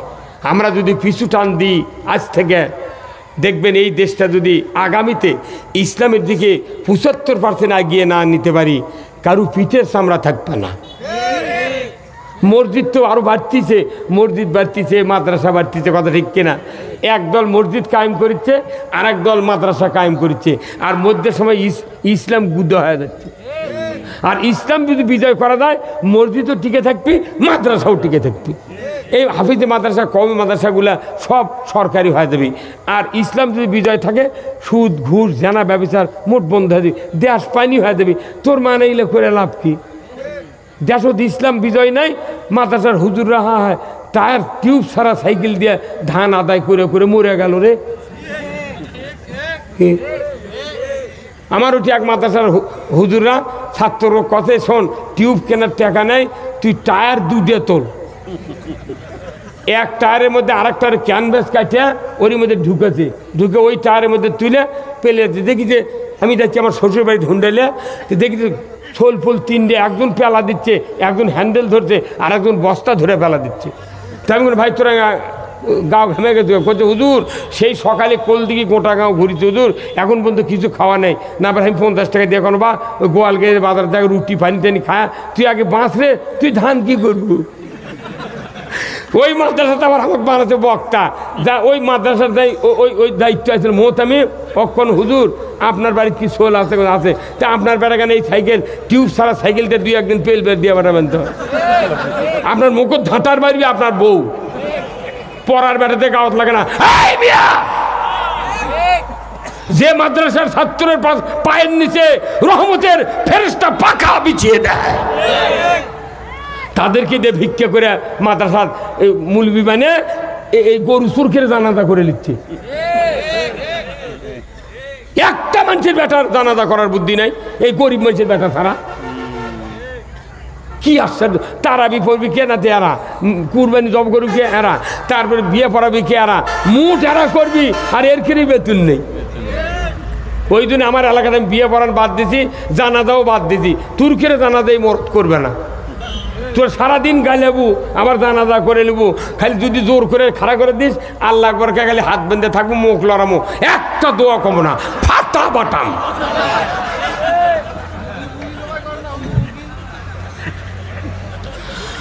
মুসলিম আমি, সৈনিক আমি, আমি চির রণবীর, আল্লাহকে ছাড়া কাউকে মানি না, নারাই তাকবীর। বীর মুসলমান ধরো আল কুরআন, ফিরায়া আনো সেই হারানো সম্মান। বীর মুসলমান নারাই তাকবীর, আল্লাহু আকবার, তোলা ধ্বনি ধরায়া রাখবার। বীর মুসলমান ধরো আল কুরআন, ফিরায়া আনো সেই হারানো সম্মান। বীর মুসলমান আমরা বীরের জাত। আজকে যদি আমরা হুজুররা বুঝতাম যে ইসলাম বিজয় হলে কি উপকার, পাগল পারা হয়ে যেতাম খালি ইসলাম বিজয় করার জন্য। দাড়ি টুপি জুব্বা আমাকে আছে ঠিক, কিন্তু আমাকে তো কেউ মান দিচ্ছে না। মাত্র ম্যাট্রিক পাস করে একটা মহিলা প্রাইমারি ঢুকিছে, 43,000 টাকা বেতন।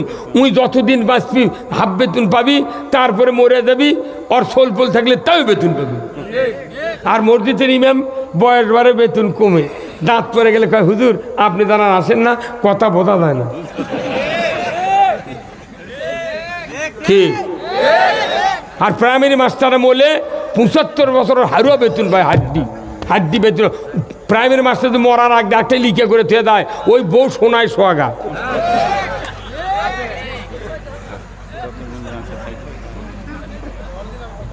হ্যাঁ, সব জিনিসের উন্নতি আছে, ইসলামের উন্নতি নেই। আছে তাতে সরকার আইন করছে, করছে যে যার দাঁড়িয়ে আছে তাই পুলিশের চাকরি করে পারবে না। কি বেকায়দা দিল। এখন এসে দেশ ভালো হয়ে গেছে, ওসি এসপিরা দাঁড়িয়ে আঁকা ধরছে। সেদিকে রংপুর তারাগঞ্জে গেছি, দেখি ওসি এসে বলছে মনে হচ্ছে প্রধান বক্তা। আল্লাহু আকবার। ওনারা বুঝা পারছে না দেশ এখন ইসলামের পক্ষে আসিচ্ছে, এখন দাঁড়িয়ে রাখতে পারে। অনেক পুলিশ ভাই আছে তারা আল্লাহকে ভয় করে, ইসলাম ভালোবাসে, কিন্তু চাপের কারণে তারা দাঁড়িয়ে রাখতে পারেনি। আর এখন বড় বড় অফিসাররা মাস্টাররাও দাঁড়িয়ে কিছু করছে না, আসলে এটা দরকার। আইন করে যদি দাড়ি বন্ধ করে বাংলাদেশ, তাহলে ব্রিটিশ আমলে আইন করছে ব্রিটিশ সরকার যে মুসলমান যদি দাঁড়িয়ে রাখো তাহলে মাসে 8 আনা করে খাজনা দেওয়া লাগবে। আপনারা জানেন না স্যার, আপনি কোন সনে এসেছে? 93 এসেছি, আর আমি 1976 সনে দাখিল, 2 বছর গ্যাপ দিয়ে। তাও আমি ব্রিটিশের ইতিহাস, আমার বাপ ব্রিটিশ আমলে লেখাপড়া করছে, আমার দাদা 106 বছর বয়সে মরছে, আমার বাপ মরছে 103 বছর বয়সে, আমার বয়স এখন 66। গতকালকে সভা করছি আপনার ইয়ের ওই কোটিরে তো হ্যাঁ রংপুর মিঠাপুকুর সভা করছি গত রাত্রে। ত্যাগ মাস্টারের বাড়ি জায়গা দিলে করছে হুজুর আপনাকে দেখলে মনে হয় 16 বছর বয়স। আমার কেমনি 16 বছর, আমার 63। কথা বুঝতে পারেন নি? এক বিচারপতি এই আপনাকে হচ্ছে শিবগঞ্জের এক বিচারপতি শহীদুল হক, তাই হলো হাইকোর্ট আর সুপ্রিম কোর্টের বিচারপতি, তাই প্রধান অতিথি আসছিল গত 4 দিন আগে শিবগঞ্জ। আমি খালি খুঁজি স্যার আপনার বয়স কি 80? খুঁজি না অত অভিজ্ঞা, আমার বয়স 55, কিন্তু ওর দাঁত তুই দেখে বোঝা যাচ্ছে ওটা 78 পার হয়ে গেছে, মানে বয়স বেশি করে তুই খেপে গেছে। তাই না ঠিক আছে, তাহলে আপনি চ্যাংরা মানুষই ভারে। তো এই বিচারপতি ওই গাঁও থেকে মাদ্রাসা করছে, ইবতেদায়ী মাদ্রাসা। বিচারপতি যতদিন আসছিল ততদিন মঞ্জুরি করে পারেনি, একদিনকে করছে যে আপনারা সবাই লাগলে আমি মঞ্জুরি করব। তখন আমি কোনো শোনেন, আপনি যে কথা করছেন, আপনার যখন ক্ষমতা ছিল তখনই পারেননি। আগেকার যুগে খোনার বচন করছিল যে 30-এ বিদ্যা 40-এ ধন, এরপরে লণ্ঠনা টন। এটা করছি ওই সভা ধরি সাক্ষেতে। ওই করছি বাপরে মরদিরে, ওই লোকটা রিটায়ার্ড হয়ে গেছে বিচারপতির পদ থেকে রিটায়ার্ড। ওই মরে যাবি তো ওই মাদ্রাসা বিল করতে পারবে না। আমি বলছি আমি যদি ফোন করে দিই আপনার বিল হবি, জানেন আপনি? মরদ আছে আমার ঢাকা ওই মাদ্রাসা বোর্ডে। করছে হুজুর তাহলে আমি হ্যাঁ আপনার ব্যর্থতা, আপনি একটা বিচারপতি গ্রাম, যে গায়ের মধ্যে একটা গাড়ি ঘোড়া আসে না, এই গাঁও ভালো বড় বিয়ে করবে না। মুখত করছি কিরে মোদি, যে গাঁৱত বিচারপতি থাকলো হাইকোর্টের বিচারপতি, সেই গাঁৱত একটা দামি বর বিয়ে করে পারবে না। কারণ কি, হাইটে যা বড় রাস্তার যা মাইকোর চড়া লাগবে। আমার মাইকোর থুয়েছি 1.5 কিলো দূরে। লাফটি হলো কতক্ষণ, উনি আমার কবর দিয়ে তো সব মোনাজাত করে লাগিছে, ওই উচ্চারণ আমি করবারও পারবো না। এগুলা লোক খালি ওই ডিগ্রি দেখে চাকরি দিয়েছে, এমনি কালামানিক কয়নি আমি 6 দিক ফাঁসি দিছি। তুই আবার কলার পাতার সুযোগ মায়না কি কলার পাতার সোজে, আমি মনে করছি বোধ সোনাত করে শুয়ে তো কতক্ষণ। কে করালো এটা? কে? আল্লাহ কোরআনে বলছেন ইয়া মাশারাল জিন্নি ওয়াল ইনসি ইন ইসতাতাতুম আন তানফুযু মিন আকতারিস সামাওয়াতি ওয়াল আরদ ফানফুযু লা তানফুযুনা ইল্লা বিসুলতান। আমার আল্লাহ বলেছেন, ও দুনিয়ার মানব জাতি আর জিন জাতি, তোমরা যদি আমার বশ্যতা স্বীকার না করো, আমার ইতাত না করো, আমার আনুগত্য না করো, আমি আল্লাহ বলে দিচ্ছি আমার রাজ্য থেকে বেরিয়ে যাও। বাংলাদেশে যে পট পরিবর্তন হলো, কাউকে কোনো চাপ দেওয়া হয় নাই। এই আয়াতটার শক্তিতে ওরা সব পালা যেতে বাধ্য হচ্ছে। তাতে তো ওরা কছিল হইতো পালাবো না, চলে গেছে। কি এই কোরআন শরীফের এত এত শক্তি, এই একটা আয়াত এই ভারতবর্ষে 850 বছর আগে লক্ষণ সেন নামে একটা রাজা পলে গেছিল, এখন এসে আবার এই দেশত এই প্রধানমন্ত্রী পলে গেল। কোরআনের এত শক্তি, কোরআনের যৌবন কাল পুরা কিয়ামত পর্যন্ত থাকবে, কথা ঠিক কিনা? এই কোরআনের কোন আয়াত বুড়া হবে না, শিশু হবে না। পুরা কোরআন বর্তমান কাল, কোরআন দিয়ে যারা বক্তৃতা করবে, কোরআন দিয়ে দেশ চালাবে, পৃথিবীর মানুষের শান্তি হবে, আখিরাতে মুক্তি হবে। এই মুক্তি আখিরাতে আসুক, দুনিয়াতে শান্তি আসুক। কারা কারা চান দুহাত তুলে আল্লাহকে দেখান। এই হুজুর হাত তুলে নেগা, ওই কয় হুজুর হাত তুলে নেগা।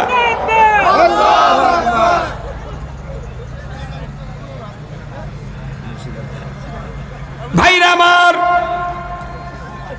এই কথাগুলি কোরআনে যা আছে মসজিদের খুতবাতে পড়া হয়, কথা ঠিক কিনা?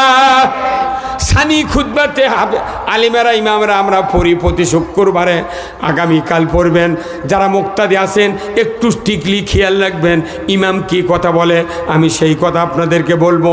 আমার আল্লাহর আয়াত, ইন্নাল্লাহা ইয়ামুরু বিল আদলি ওয়াল ইহসান ওয়া ইতাই যিল কুরবা ওয়া ইয়ানহা আনিল ফাহশাই ওয়াল মুনকারি ওয়াল বাগই ইয়াইযুকুম লাআল্লাকুম তাযাক্কারুন। জোরে কন্যা মারহাবা। আমার আল্লাহ বলেছেন, নিশ্চয় আমি আল্লাহ হুকুম দিচ্ছি, অর্ডার করতেছি, আদেশ দিচ্ছি, তোমরা ন্যায় বিচার করো, আত্মীয়র হক আদায় করো, ফায়সা হারাম অশ্লীল গর্হিত কাজ থেকে তোমরা বিরত থাকো। এইগুলি থেকে বিরত থাকা হলো সবচেয়ে বড় জিকির। এইগুলির থেকে বিরত থাকা হলো সবচেয়ে বড় জিকির। কিন্তু এখন জিকির কোনটা আছে? এখন জিকির তাহিরির জিকির আছে, কত ঠিক কিনা? হ্যাঁ, এই তাহিরি রে জ্বালাও পোড়াও রাখি আতো মারদারে। কি অন্যায় অফিসার মুঠ হচ্ছে, আর আল্লাহর কোরআনের আয়াত সূরা, মানে ওটা কোন সূরা যাই হোক, এই আয়াতটা হলো ইন্নাল্লাহা ইয়ামুরু বিল আদলি ওয়াল ইহসান ওয়া ইতাই যিল কুরবা ওয়া ইয়ানহা আনিল ফাহশাই ওয়াল মুনকারি ওয়াল বাগই ইয়াইযুকুম লাআল্লাকুম। এরকম সানি খুতবাত আছে যে এটা একের ডাইরেক্ট আল্লাহ বলছেন সমস্ত জিকিরের উপর সবচেয়ে বড় জিকির হলো অন্যায় থেকে নিজেকে বেঁচে রাখা। সেই জিকির না করে উই খালি চোখ মুজে জিকির করছে আর গান করছে। কোনো বক্তৃতা আমি দেখলো না, তাহিরির বক্তৃতায় কোনো একটা আয়াত নাই, কিচ্ছু নাই, খালি জিকির আর জিকির, জিকির আর জিকির। হা হা হা, ইস। এরপরে আল্লাহ বলছেন, আমার নবীকে দায়িত্ব দিয়েছেন পৃথিবীর জমিনে আল্লাহর দেওয়া জীবন ব্যবস্থা চালু করতে হবে। এই জন্য প্রত্যেকটা মানুষ মসজিদে হাজির হয়। ওই মসজিদে আশরাফ আলী থানভী খুতবাতুল হাকামের ভেতরে সানি খুতবাত এই আয়াতের আগে একটা জটিল হাদিস বর্ণনা করেছেন। প্রতি শুক্রবারে প্রত্যেকটি ইমানদারেরা ইমামের মুখে সুন্দর ওই হাদিসটা শুনতে পায়। হাদিসটা হলো, ওয়া সুলতানু জিল্লুল্লাহি ফিল আরদি মান আহানা সুলতানাল্লাহি ফিল আরদি আহানাহুল্লাহ। আমার রসুল বলেছেন, ন্যায়পরায়ণ শাসক আল্লাহর ছায়া সদৃশ্য। যে বা যাহারা ন্যায়পরায়ণ শাসক কায়েমের বিরোধিতা করবে, তারা যেন স্বয়ং আল্লাহর বিরোধিতা করলো। এই কথা যদি ইমামরা আমরা মুসল্লিদেরকে খুতবা মেলে মেলে যদি বুঝাতে পারতাম, একটা মানুষও ইসলাম কায়েমের বিরুদ্ধে যাইতাম না। এই কথা বয়তুল মুকাররমের ইমাম না বলার কারণে মসজিদ থেকে পলে গেছে। বাংলাদেশের মান হয়নি, তুই ইমাম পলে গেছে, মানুষ বউ পলে যায়, তুই ইমাম পলালু কে? হ্যাঁ, তার মানে এই কথাটা এত তেলবাজি করেছে, দালালি করেছে, যার কারণে থাকতে পারেনি। আপনি জানেন এই হাদিসটার কত দাম? এই হাদিসটা হলো ন্যায়পরায়ণ শাসক আল্লাহর ছায়া সদৃশ্য। যে বা যাহারা ন্যায়পরায়ণ শাসক কায়েমের বিরোধিতা করবে, তারা যেন স্বয়ং আল্লাহর বিরোধিতা করলো। আচ্ছা, নামাজ পড়ে আল্লাহর বিরোধিতা করলো, ইসলাম কায়েমের বাধা দিল, এই লোকটার আবাদতকে আল্লাহ কবুল করবে? জামাই যদি বিটির গালত খালি চড়ায় লাত্তায় পান্টিতে যদি পেটে উই যদি পালসার গাড়ি দিয়ে যদি বিয়ে দেওয়ার কথাও হয় থাকে, বিটির পেটন দেখে উই আর হুন্ডা দিবি? কতক্ষণে বাড়ি হুন্ডা দিবি? তে শ্বশুর যদি ওয়াদা দিয়ে ওই হুন্ডা যদি না দেয় বিটির পেটন দেখে, আর আল্লাহর বিরোধিতা করছু, ওর টাকা পড়তে তোর আবাদত কবুল করা লাগবে? কতক্ষণ? কেউ প্রকাশ্যে, কেউ চিপে টানে, কেউ আবার করছে যা বুঝবু।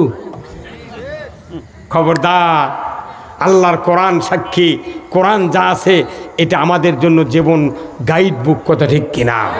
তাহলে এই কোরআনই আছে, ইয়া আইয়ুহাল্লাযীনা আমানু ইযা নুদিয়া লিস-সালাতি মিন ইয়াউমিল জুমআহ ফাসাউ ইলা যিকরিল্লাহি ওয়া যারুল বাই। হে ইমানদাররা, তোমাদের যখন নামাজের জন্য ডাকা হয় তখন তোমরা মসজিদের দিকে, নামাজের দিকে ছুটে আসো, কথা ঠিক কিনা? আমাদের দেশে 1825 বার বছরে আজান হয় মসজিদে। কতবার? 1825 বার একটা মুয়াজ্জিন আজান দেয়। ওই আজান শুনে শুক্রবারের দিন আসে যত মানুষ, অন্য আজানে আসে তার 10 আনা মানুষ অ্যাবসেন্ট আর 6 আনা আসে। আর যে মুয়াজ্জিন আজান দিচ্ছে ওই আজান শুনে গায়ের মানুষ আসছে, অত ওর বেটা আসে না। কত 30 বছর ইমামতি করছে ইমাম, ওই মানুষের ইমামতি করছে, ওর বেটা নামাজ পড় না। কত তাহলে এগুলা নামাজ দিয়ে কাম হবে? আপনি নামাজ কায়েম করবেন তাহলে ইসলামী রাষ্ট্র কায়েম থাকা লাগবে। সেই আয়াত দিয়ে মানুষ খতম তারাবি পড়ছে, ওই আয়াতের কথা যখন আমরা বক্তারা করছি মঞ্চ, তখন ওই হুজুরই করছে তুমি রাজনীতি করো কেন? তুই কোরআনের ঘোড়ার ডিম বুঝিস।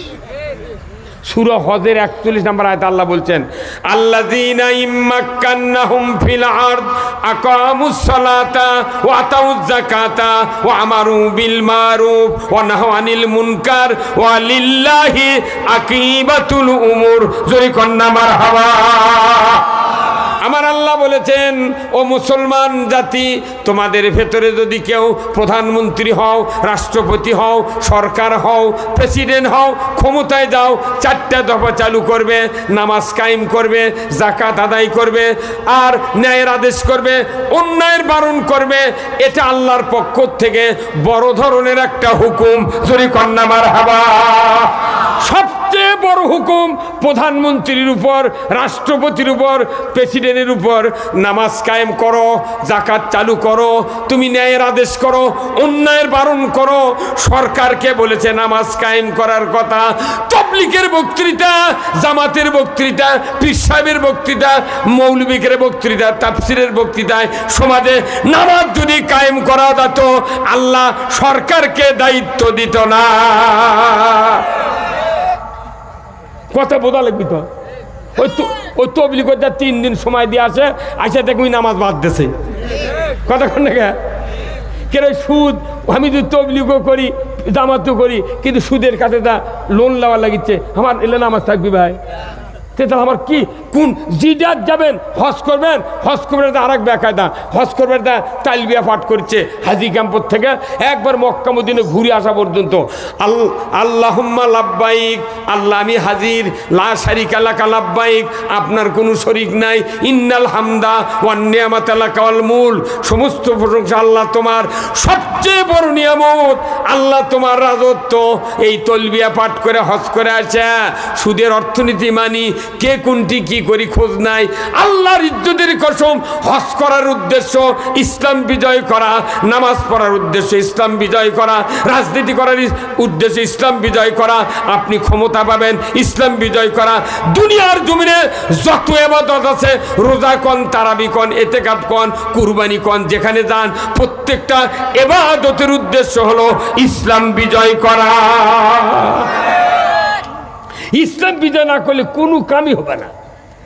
হাজার হাজার মানুষের বেটা বেনামাজি নাই ভাই, তো এদেরকে আমার বক্তৃতা কম হচ্ছে? কোন নামাজ হচ্ছে ভাই? আমার বক্তৃতা নামাজ সরকার আইন করবি, আজ থেকে নামাজ 5 ওয়াক্ত ফরজ করা হলো। যে ব্যক্তি নামাজ কাজা করবে ফেতরা পরিমাণ 6 ওয়াক্ত, 420 টাকা, 70 টাকা ফেতরা, 420 টাকা জরিমানা দিবে একদিনের। আর কেউ যদি নামাজ কাজা করো তাহলে 2.5 ঘন্টা করে হাজুত, 1 ওয়াক্তের জন্য 2.5 ঘন্টা, তাহলে 6 ওয়াক্তের জন্য 15 ঘন্টা হাজুত। তুই পারবো বাবা? 15 ঘন্টা হাজুত খেতে পারবো ডেলি? 420 টাকা জরিমানা দিয়ে পারবো? কোথায় আব্বা পারবো না। তাহলে তুই অজু করে তুই জুম্মাত মুয়াজ্জিনকে ডাকে লিয়ে যা। সরকার যদি আইন করে আগামীকাল থেকে নামাজ কায়েম করা হলো, যারা নামাজ কাজা করবে, ইমাম সাহেব এবং মুয়াজ্জিন সাহেব আপনাদেরকে দায়িত্ব দিলাম, যারা যারা বেনামাজি আগামীকাল 8টার মধ্যে 5 মেবি থানার ওসির কাছে তালিকা দিয়ে দেন।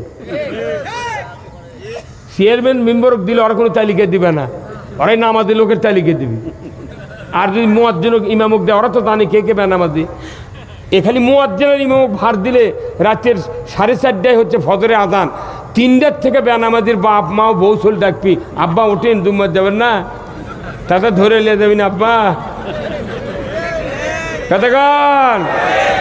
ওরা 3টার সময় উঠে 3:15 মধ্যে অজু করে মুয়াজ্জিনের বাড়িতে ডাকি, তখন মুয়াজ্জিন কবি এইবারে এত শিখরোকে কি ঘটনা কি কোথায় আদান দেবেন না? তখন কোথায় কেন আমি তো মোবাইল অ্যালার্ম দিয়ে থুজি, আমাকে ডেলি মোবাইলই ডাকে, যে আমি তো উঠমোসে 4:15 4:30 আদান, এখন কে করতে চলেন অজু করে মসজিদে যা বসে থাকবো। মানে না, এই হচ্ছে আইন দিয়ে নামাজ কায়েম করবে, এটা কার কথা? আর নামাজ যখনই কায়েম করবে চাবেন তখন জাকাত আদায় করা লাগবে। এই গরিবেরা ইনজিওর মাল খাচ্ছে, কিস্তির টাকা দিচ্ছে, গরিবের কোনো সুবিধা নাই। যখন কুরবানি আসে এই বাংলাদেশে কোটি কোটি গরু পশু জব হচ্ছে, কিন্তু চামড়ার দাম নেই। গরিব মানুষ যদি টাকা পাবি তখন করছে 15 দিন আগে কুরবানির 15 দিন 1 মাস থেকে করছে ট্যানারি ফেল। এবার চামড়ার দাম নেই। এই 45 টাকা ফুট, কতক্ষণ গরিব টাকা। এইবার কুরবানি দিছি 4.5 মণ গোস্ত আছে আমার এক গরুর, সেলা হয়নি। আমি আবার গরুর চামড়া না খুললে চামড়া বেশি না, বুঝছেন? ওই মুজুসি যায় ই চামড়া কিনে করছে, হুজুর কত দাম? আমি একে মাঠের নামাজ পড়ে আছে সগলির শেষে জব করি। আমি কোনো মানুষকে জব করার জন্য ওই গোস্ত খোটার জন্য আমার 3 বেটা 3 জন লাগে, আমরা ওগুলো করি। তাতে আজকের 12টা বাজে বাজবে না, কি করছেন আপনি কতক্ষণ? তো এখন ওই খোলাই হয়নি, করছে হুজুর 300 টাকা দমল দিবেন। হ্যাঁ বা আমি এখন কিছু কম না, চামড়া খুললে তুই আসরের পর আসিসনি। উই আর আসেনি বারে, কি বড় চামড়া আসেনি। আমি না পারে সেই চামড়া একটা মাদ্রাসার দিয়ে পাঠানো, কমে মাদ্রাসা হাফিদে মাদ্রাসা। তো আমার বিয়ে যাচ্ছিল গোস্ত দিবার, কোন বিয়ে এটা মাদ্রাসার দিবেন। ওই চামড়া মাগরিবের পর 700 টাকাতে বেচিছে ওই মাদ্রাসার। কত টাকা? 700। উই যার কাছে বেচিছে ওরই নাম্বার আবার আমি ওই লোকের থেকে নিয়ে ও কি ফোন দিয়ে খুঁজি, ভাই আপনি কত দিয়ে বেচেন? করছে 1250। তারপর কোনটি বেয়েছো তুমি? কোথায়? আমি বগুড়া দত্তবাড়ি ওই কালীবাড়ি ওটি চামড়া আড়ত আছে, ওটি দিচ্ছি হুজুর 2400 টাকা দিয়ে। তাহলে উই কোনটি বেয়েছে? করছে ঢাকাত, ওর নাম্বার দে। করছে ওই নাম্বার নেই। তেমন করে তাহলে উই আবার কোনটি দেয়? করছে ইন্ডিয়ার যায়, বাংলাদেশের চামড়া পাকা করার কোনো মেশিন নেই, ওই ইন্ডিয়াতে আছে। তো ওই চামড়া ভারতত গেছে, তখন বিক্রি হচ্ছে 7,500, আর পাকা হয়ে যাচ্ছে বিক্রি হচ্ছে 10,500। 10,500 টাকা যে চামড়া এখনো, সেই এক চামড়ার জুতা বিক্রি হচ্ছে বাটা কোম্পানির 1 লক্ষ টাকা। কাল্লার চামড়া দিয়ে 6 জোড়া স্যান্ডেল বানায়। কিসের চামড়া? কাল্লার চামড়া দিয়ে 6 জোড়া স্যান্ডেল, গোড়াত লেখা হচ্ছে 499 টাকা। কোনো দাম করা চলবে না। আর আমাকে করছে হুজুর চুক্তি করা হারাম। তুই চুক্তি করিস না, তুই মরে যারে, তুই জুম্মার ইমামতি করছ, তারা বিপরে তুই চুক্তি করবি না, তুই থাক। কতক্ষণ টাকা? তাহলে গরিব যেটি টাকা পাবি সেটি টাকা, এই টাকাগুলো সব বড় বড় ব্যবসায়ী, বাটা, অ্যাপেক্স, তার পায়ে শু, ওর খেয়ে গোডাউনে যাচ্ছে ওগুলো টাকা। আর গরিব যেটি চামড়া পাবি, গরিব ওই 300 টাকা দিয়ে 20 টাকারে খাসির চামড়া 20 টাকা। কতক্ষণ? 20 টাকাতে খাসির চামড়া বেচে কয়জন গরিব দিবি কন্ত? ও কেসি দিয়ে কাটা লিখবি, তাও হবে না। কেসি দিয়ে কাটলে টাকা নিবি, কি অবস্থা? তাহলে গরিবের জন্য আল্লাহ 4টা খাত দিয়েছে, একটা চামড়া, ফেতরা, জাকাত, ওসর। কতক্ষণ টাকা? এখন আপনারা আলু লাগাছেন, বিঘে বিঘে আলু লাগাছেন, আর গরিব মানুষ আছে এরা আলু দেওয়া বা তখন বেটা করে করতে পারো, ঘুগরি যেগুলো স্যাত করছে ওগুলো দিক। আমার মাদ্রাসার হুজুর আছে একবার, তখন কোথায় কোদালের কোপ লাগে দিলে কাটে গেছে, ওগুলো দিয়ে তোরা ধুয়ে দিয়ে খাইবা। হ্যাঁ, ভালো ভালো আলু নিয়ে মোট কোল্ড স্টোর থেকে 1 বছর আলুর দাম কমে গেছে। তখন করছে কি হলো হুজুর? কতক্ষণ টাকা? এবার আবার 100 টাকা 60 টাকা কেজি লাগিয়েছে আলু, এরা আগেই বেচে খাচ্ছে। দৈনিকই বউ গালের চের করুন, আমি মানা করলো বেচিস না। 14 টাকা 13 টাকা করে এই কোল্ড স্টোরের মালিকেরা 14 টাকা 13 টাকা করে আলু কিনে থতে, সেটা এখন 60, 70, 80, 100 টাকা করে বেচিচ্ছে। হ্যাঁ হুজুর কি তুই এগুলো কে ছানবি? এগুলো কি এমন পর্যন্ত জেগের করতো কব্বরের মধ্যে, তোর এগুলো বন্ধ হবে? হ্যাঁ বন্ধ হবে। তাহলে জনগণের পক্ষে কথা বলি, তখন তোরা কবিদের রাজনীতি করে, তাহলে আমরা কি করে খামো কত? হ্যাঁ, এত সরকার গেল, আরে কি ক্ষমতা! আমরা চাচ্ছি যে এখন ইসলাম কায়েম করে, আওয়ামী লীগ যারা করে বিপদত পড়েছে, এই নেতারা সাধারণ আওয়ামী লীগের কোনো দোষ নাই, আপনাকে জন্য দুয়ার খোলা, আপনাকে খালি একবার ভোট দেয়া, ওই তো মদিনের ওহুদের যুদ্ধে দেখতে গেল না, উনি খালি এক ভোট দিয়ে উনি খালি নবীর পক্ষে কালেমা পড়ছে, নামাজ পড়েনি, আল্লাহর নবী কথা জান্নাতি। আমরা এই দেশের সকল মানুষকে নিয়ে এই দেশে ইসলাম কায়েম করতে চাই। ইসলাম কায়েম করলে একটা মসজিদের মডেল মসজিদের ইমামের যদি 15,000 বেতন দেয়, 4 জন খাদেম দিয়ে ওরা 15,000 পায়, তাহলে এই মসজিদের ইমামের কি দোষ? কি দোষ? ওই প্রাইমারি হলো কলেজের শাখা, কলেজের শাখা হলো প্রাইমারি, আর আপনার খুন্তি দিয়ে মাটি খুঁড়িয়ে কাল্লা নিচিতে পুঁতে তুই তুই বিটিক দোয়া দিলে বিটিক, আব্বা আপনার কিচ্ছু চাই না, আপনি হজ করে আসেন তো ভেউ ভাও লাগবে না, বিটিক দোয়া দিলে বিটি সহ্য করবি, তোর বেটাখানা দোয়া দিয়ে ভেউ কম দিস, তোর মাথা পুঁতে ফেলে দিবি।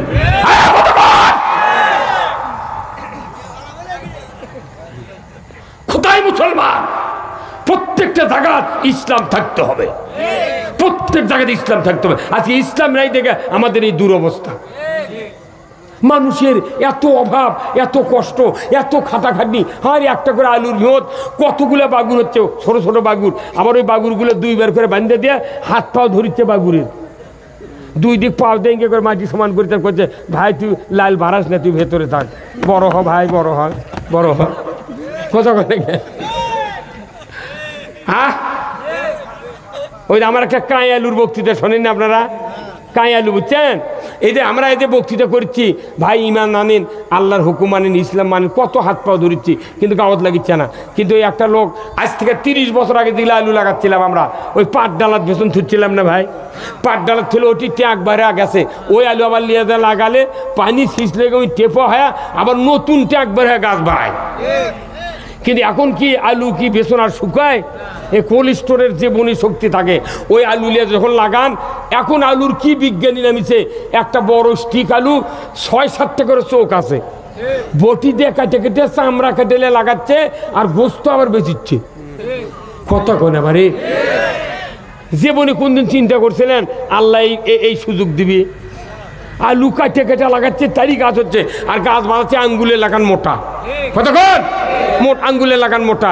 আচ্ছা, এই আলু লাগালেন, এই আলু লাগানোর পর আপনার এখন বাংলাদেশে কাঁই নাই, কোনো কাঁই আলু নাই, সব বড় বড় আলু। কিন্তু আগেকার আলু আছিল ওই কোল্ড স্টোর আছে না, জীবনী শক্তি মরে যাচ্ছিল, কোনো গাছ খালি কাঁইয়ের ঝোলা, মেয়ে মানুষ ওই ছোটো ছোটো আলু, ওটা কটার যায় না, ওরা ভর্তা খেতে আমরার মোল দিয়ে, ওই গোটা আলু সেদ্ধ করতে পারলে দিয়ে, ওইটা আবার কয়রার দিয়ে আমরার মোল দেয়া, তেল দিয়ে ভাজা ভাজা ওই পাটা পারে ওই কয়রা থতে এটি।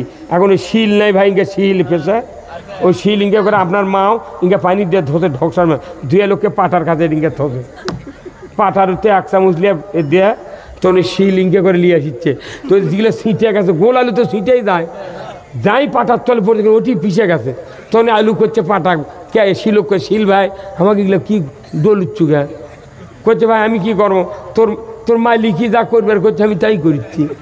তা ইনকে করে করে ঠিকির বুঝন দিয়েছে, ঠিকই আসতে ইনকে উঁচু হয়ে যাচ্ছে, তোর করছে ভাই তাহলে আমাকে এইভাবে মারিয়ে ফেলে দেবো।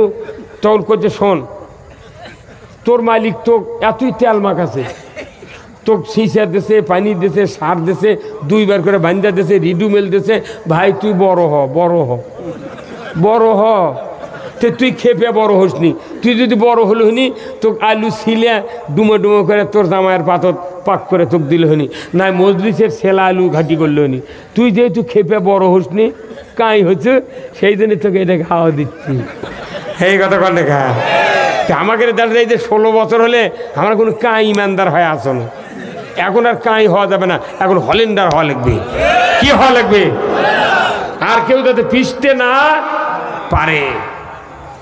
ভাইরা আমার, আজকের এই রাত্রিতে জান্নাতের বাগানে যারা বসে আছেন আমার ভাইয়েরা, মসজিদে নামাজের সহিত যারা হাজির হলেন, আজান শুনলেন, নামাজ আদায় করলেন। এই মসজিদে নামাজ আদায় করা ফরজ, ওই মসজিদ তৈরি করাও ফরজ। জোরে বলুন ঠিক কিনা? আমার রাসূল বলেছেন, মামবানা মসজিদান বানাল্লাহু লাহু বাইতান ফিল জান্নাহ। যে ব্যক্তি মসজিদ তৈরি করলো, ওই ব্যক্তির জন্য কিয়ামতের দিন বিচারের পর জান্নাতের ভেতর বালাখানা দিয়ে দেবে কে? আল্লাহ। আসুন না আল্লাহর বান্দারা, আমি আপনাদেরকে বলতে চাই, আর সাদাকাতু তারুদ্দুল বালা, সদকা করলে বালা মুসিবত দূর হয়। আল্লাহর বান্দা বান্দি যারা আছেন, আল্লাহর ঘরের জন্য একটু স্যাক্রিফাইস করেন। আর সাদাকাতু তারুদ্দুল বালা, সদকা করলে বালা মুসিবত দূর হয়। আসুন না আল্লাহর বান্দারা, নদাপাড়ার বান্দারা, আল্লাহর ঘরের জন্য একটু অর্থ দেবেন। আমি আপনাদের জন্য দোয়া করব, একটু রুমালটা ছেড়ে দেন, যাদের যা পকেট আছে একটু দিবেন। আমি আপনাদের জন্য দোয়া করব, আল্লাহ তাআলা যেন জানমালে